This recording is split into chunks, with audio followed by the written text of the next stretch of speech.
See, about 10 years ago, I was mountain biking a lot and was noticing that my respiratory situation was not great, or I was out of breath easily.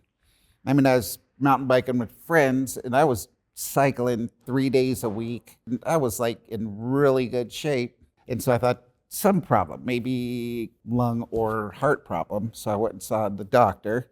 So he just looked at me and said, "Oh, you've got emphysema. You were a smoker.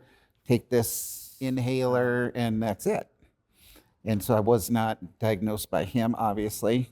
And then luckily, I got super sick, had an exacerbation that just about killed me, and I ended up in the hospital, and I had a new pulmonologist.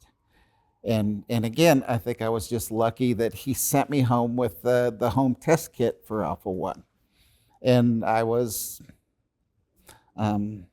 receptive enough to go ahead and do the test. And so that was actually the second doctor that I went to when I was initially diagnosed with Alpha-1. The doctor I was seeing at the time wasn't very knowledgeable, so he gave me 5 years to live at that point, which was 7 years ago. And so I definitely went into depression, just went and got in a fetal position on the bed more or less for a few weeks, maybe a month. And then I knew I had to pull myself out of that. My brother, when I told him about it, and we're just a few years apart, he went and got tested right away and was diagnosed with MZ alleles for Alpha-1, which is considered a carrier but can be critical.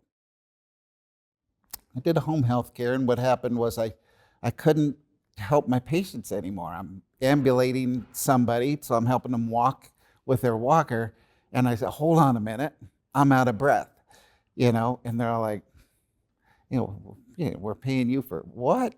So I had to give up that career. But I was supported by the clients. They were very supportive. And so now my career is advocating for Alpha-1.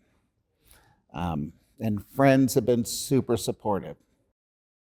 So I got involved with the support group organized by the Alpha-1 Foundation. I'm super involved with them, and they are endless resources. So the Alpha-1 Foundation is beautiful. It's amazing. I tell them I am at their service. That's my charge in life. A patient is more enthusiastic, I believe, than anybody else, any doctors or anything. So I use my enthusiasm to raise awareness of Alpha-1 and the need for testing for Alpha-1 at any stage in life, because early diagnosis is huge. And if I would have been diagnosed early in my life, my quality of life today would be different, would be better, because I'd have been able to start to get treatment earlier, and maybe I would have changed my lifestyle